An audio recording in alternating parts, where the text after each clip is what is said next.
지난 주말 집회가 굉장히 뼈아팠나 봅니다. 국정 혼란을 위한 집회라는 말씀들이 있으신 것 같은데 국정이 있습니까? 뭐 있어야 혼란이 있고 말고 하죠. 오늘 어떤 날입니까? 국회에서 시정연설, 대통령이 와서 시정연설 해야 됩니다. 앞으로 2025년 예산 이렇게 편성했으니까 국회에서 심의해서 우리가 잘 쓸 수 있게 결정해 주십시오라고 국민의 대표인 국회에 와서 요구를 해야 되는 날인데 대통령이 안 왔습니다. 국정 내팽개치고 지금 어디 가는지 모르겠어요. 음지의 대통령입니다. 음지로 다 숨어들어요. 양지에는 오지도 못합니다. 이런 대통령의 국정을 민주당이 혼란시킨다고요? 혼란시킬 국정이 하나라도 있으면 좀 얘기를 해보십시오. 답답합니다 진짜. 아무것도 안 하고 있어요. 아무것도. 뭘 해야 저희가 뭐 지적이라도 하지 맨날 아무것도 안 하면서 민주당이 발목 잡아서 못 한다고요? 아이고, 저희가 맨날 협조하겠다고 하고 있지 않습니까? 민생 관련된 정책 내놓으시라고 적극 협조하겠다고 뭘 내놓지를 않아요. 자, 그리고 볼까요? 아까 잠깐 얘기 나왔는데 아니 예산 지금 말고요.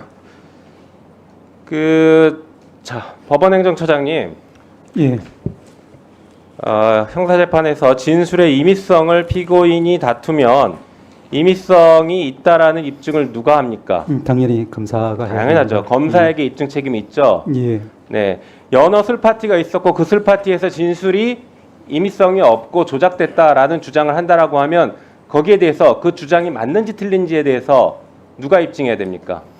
구체적인 사실에 대해서는 제가 말씀드리기는 곤란하지만 모든 이제 형사 유죄 증명을 위한 책임은 검사에게 있다라는 것은 기본 원칙입니다. 네, 맞습니다. 자, 그래서 조금 전에 나왔죠. 쌍방울 법인카드 사용 내역 우리 법무부 장관님도 보셨는데요. 자, 이게 5월 29일 날 쓴 카드입니다. 그런데 공교롭게 그날 이화영, 김성태, 방용철이 똑같이 출정해서 똑같이 저녁 늦게까지 조사받고 똑같이 돌아간 기록이 있습니다. 이런데도 술파티가 없다고요? 검찰이 입증해야 돼요. 방금 이게 기본적인 법리입니다. 진술의 임의성을 다투면은 검찰이 그런 술파티 없었습니다. 진술의 임의성이 있습니다를 입증해야 됩니다. 그 부분 잘 한번 생각해 보시고 판단해 보시기 바랍니다. 시간이 없으니까 답변을 따로 듣지는 않고요. 지적만 할게요. 자, 그리고 특활비 들어가기 전에 이것도 한번 얘기해야 될 것 같은데 특검법 지금 또 얘기하시는데요. 지난주에 대통령 육성이 나왔습니다. 참 여러분들도 이 대통령 밑에서 일하고 계신 우리 장관님들, 정부 관계자들 참 부끄러웠을 겁니다. 얼굴도 들기 힘들 지경이었을 거예요. 야당에 있는 우리조차도 부끄러워서 얼굴을 못 들겠더라고요. 현직 대통령의 수준이 저거밖에 안 되는가? 어떻게 명태균 씨라는 사람에게 대해서 저렇게 겁이 나서 뭔가를 같이 비밀을 공유하는 사람처럼 저렇게 꼼짝 못하고 있는가? 게다가 불법적인 것을 저렇게 쉽게 얘기하면서 공천 거래를 하고 있는가? 정말 너무 부끄럽더라고요. 이런데도 특검 안 한다고요? 이런데도 수사 제대로 안 하고 있는데 이런데도 특검을 안 한다고요? 정말 창피합니다. 거부권 그리고 제2요구 부결된 것들이 반복되고 있다. 달라진 게 없다라고요. 착각하지 마십시오. 대통령의 지지율은 역대 최저로 떨어졌습니다. 이게 현실이에요. 국민들은 다 알고 있어요. 대통령이 자기와 자기 부인에 대한 거부권을 남발하고 있고 범죄를 숨기려고 하니까 지지율로 지금 심판하고 있는 것입니다. 거리에서 대통령 탄핵을 외치고 있어요. 이런 상황인데도 아직도 반성 못하고 특검하면 안 된다고요? 똑같이 부역하는 겁니다. 이 부끄러운 범죄 정부에 부역하고 있는 것밖에 안 됩니다. 하루빨리 꿈에서 깨어나시기 바랍니다. 특활비 한번 보겠습니다. 보여주세요. 검찰청 특활비 보니까 특이하게 이번에 마약 수사를 2배 이상 늘렸네요. 마약 수사 줄어들다가 왜 마약 수사 특활비가 늘어났을까? 이거 이상합니다. 다른 거 특활비 줄이다가 보니까 뭐 늘리고 싶은데 늘릴 게 없으니까 마약 수사 그냥 하나 늘린 거 아닐까요? 이게 지금 마약 사건이 많습니까? 뭐 있었죠. 아주 중요한 사건. 이 정권이 찍어 눌러버렸죠. 마약 수사 좀 하려고 하니까 백혜령 경정을 찍어 눌러버린 그런 짓을 하려고 또 찍어 누르려고 이 특활비 주는 거 아닙니까 혹시? 수사 찍어 누르라고? 1분만 더 주시면 마무리하겠습니다. 네. 다음 페이지 보여주시죠. 특활비 제대로 썼습니까? 지난번에 증인 김선웅 기자 6만 건 검토했는데 단 한 건이라도 제대로 썼으면 자기가 기사를 쓰려고 했답니다. 단 한 건도 제대로 쓴 걸 못 봐서 기사를 못 쓰고 있답니다. 지금 보십시오. 코웨이 공기청정기 렌탈비 처리하고 파리바게트 할로윈 케이크 샀고 다음 보여주시죠. 전출기념 단체 사진 찍었습니다. 특활비 가지고. 그리고 국정감사 우수 검사 격려로 50만 원 주고. 이게 지금 뭐 하는 짓입니까? 특활비 가지고 사적으로 남발하고 있지 않습니까? 범죄 아닙니까? 게다가 가장 최근에 서울중앙지검에서 뭘 했습니까? 김건희 여사에 대해서 명품백 수수 무혐의, 그리고 주가 조작 무혐의 했죠?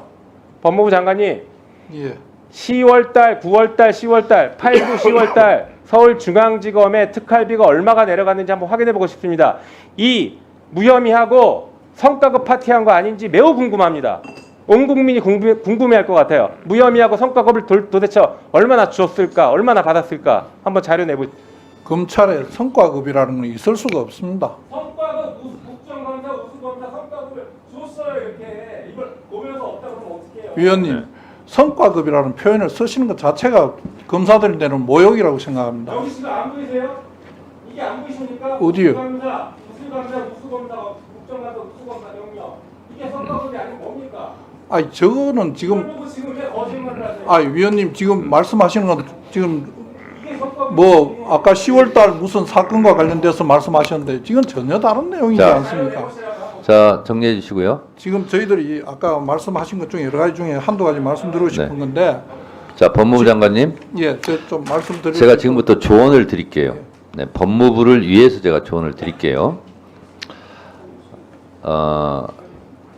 공개하기가 어려운 것이 특수활동비입니다. 진정한 의미에서. 그리고 대부분 그것은 보안 예산이죠. 그런 경우를 국회의원들에게 입증을 해야 돼요. 그래서 그런 내용이 있다면 예산소위 위원들께 설명을 하셔야 돼요. 그리고 예산소위 위원들은 예산 심사를 할 때 그런 부분은 공식 속기록이 되지 않는 상태에서 공유를 해야 됩니다. 그리고 요거는 진짜 필요한 거니까 살려줘야 된다. 이렇게 미리 사전 숙지를 한 상태에서 예산 소위를 열고 속기가 되는 상태에서 결정을 해야 되는 겁니다. 그러려면 이건 이렇고 저건 저렇습니다 하고서 예산 소위원들한테 설명을 해야 돼요. 제가 정보위 야당 간사 예산결산심사 소위원장 때 국정원도 다 그렇게 합니다. 그리고 그것은 공개하면 굉장히 곤란한 예산들이지 않습니까? 국정원 예산이라는 게. 그래서 국정원은 다 특활비예요. 그래서 그것도 그래서 제가 일일이 너댓 시간 그걸 다 숙지한 상태에서 회의를 정식 열지 않고 정보위 예산결산 소위원들한테 요건 요렇습니다. 요건 요렇습니다. 요것은 살려야 될 것 같습니다. 요것은 죽여야 될 것 같습니다. 이것을 미리 다 하고 그 다음에 정식 회의를 해서 처리를 하거든요.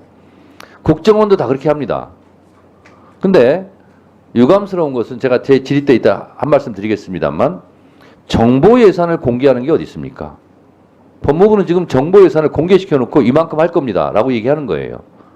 그거는 박지원 의원님 국정원장 하셨으니까 국정원법 위반일 수도 있습니다. 특활비를 정보 예산을 공개하는 것 자체가 지금 공개돼 있어요. 저도 이따 질의하려고 준비하고 있는데 그러니까요.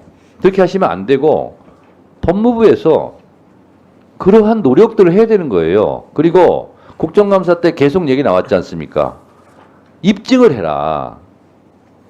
입증을 하지 않고 어떻게 국정원도 다 입증을 합니다. 비공개회의 때. 그렇게 하지 않고 그냥 무작정 이거 해주십시오. 그러니까 김용민 의원도 지금 얘기했듯이 무슨 격려금, 명절 떡값, 그리고 검찰 특수활동비를 왜 주유소에서 씁니까? 왜 상품권으로 씁니까? 왜 대형 마트에 갔습니까? 왜 그래요? 대형 마트에서 수사합니까? 그리고 왜 12월 달 되면 무슨 보도블록 교체하듯이 12월 달에 그렇게 예산을 막 두세 배 막 더 씁니까? 그리고 왜 하필이면 설날 전날, 추석날 전날 그 특수활동비가 많이 쓰입니까? 이런 걸 입증 못하니까 삭감하겠다는 거예요. 무작정 삭감하겠다는 것이 아니라 입증하지 못하는 예산은 전액 삭감하겠다는 거예요. 오해 없기 바랍니다. 그래서 법무부 장관께서 이것은 법무부 실무진들과 논의하셔서 예산 소위 하기 전에 이 부분에 대해서 법무부의 입장을 설명하시기 바랍니다. 위원장님 한 말씀만 드릴 수 있도록 기회를 주시면 감사하겠습니다. 네, 하세요. 예.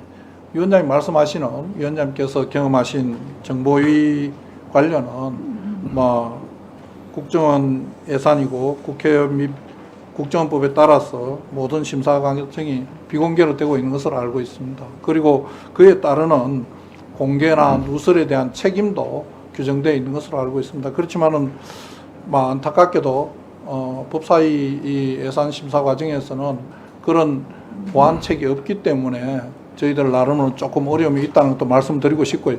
위원장님께서 말씀하시는 그런 부적절한 사용 행위에 대해서는 저희들도 그 부분은 엄중하게 잘못을 찾아내서 그런 일이 다시 없도록 열심히 지도하고 감독하고 하도록 하겠습니다. 네.